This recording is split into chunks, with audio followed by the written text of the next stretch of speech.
The Justice Department has released new body cam video from a Metro D.C. police officer who was defending the Capitol on January 6th. It was used in the case against Thomas Webster. He's a retired Marine, also a retired New York City police officer. He's wearing a red jacket and carrying a flagpole. We should warn you, this video is disturbing.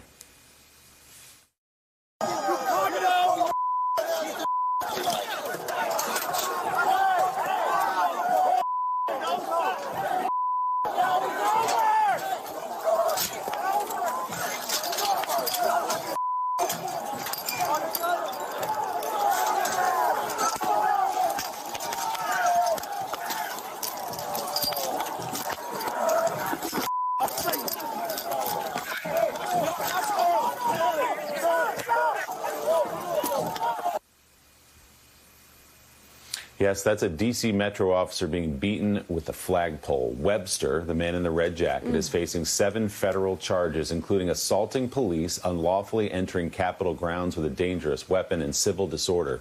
He has pleaded not guilty to all of those charges.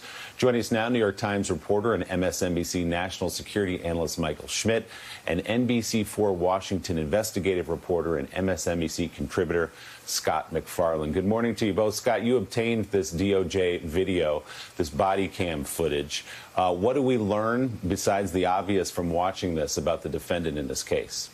Hey, Willie, Thomas Webster is not only a former New York Police Department officer, but also a former Marine. And the feds say the flag on that flagpole was a Marine Corps flag. And when he lost the flagpole, they say he toppled the officer, started punching the officer. And this is critical.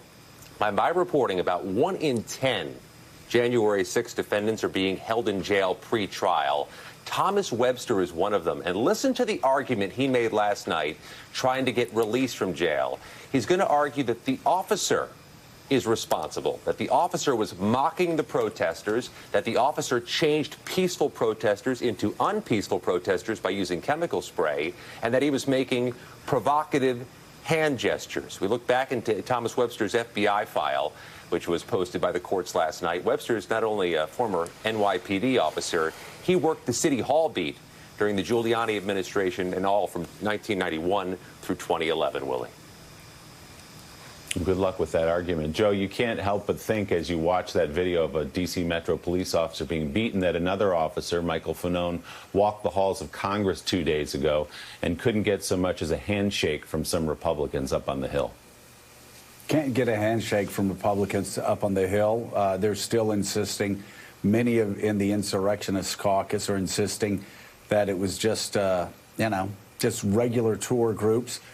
You of course, have a United States senator from Wisconsin who is saying that he didn't feel in danger at all. There was no threat, that these were peace-loving people. And it's just not the case. These were people that were leading an insurrection. If you look, and I know people in the insurrectionist caucus that voted against certifying the results and voted against honoring those police officers, the police officers that protected them. I know that they're deeply offended by the use of the term insurrectionists or sedition, but if you actually look at the federal statute that, of course, got passed by Congress on the definition of what a conspiracy to commit sedition is, it falls right in line with that, Michael Schmidt. It falls right in line with people committing violence or taking action to try to stop a constitutional action by being enacted by Congress or other members of the United States government. And these images are extraordinarily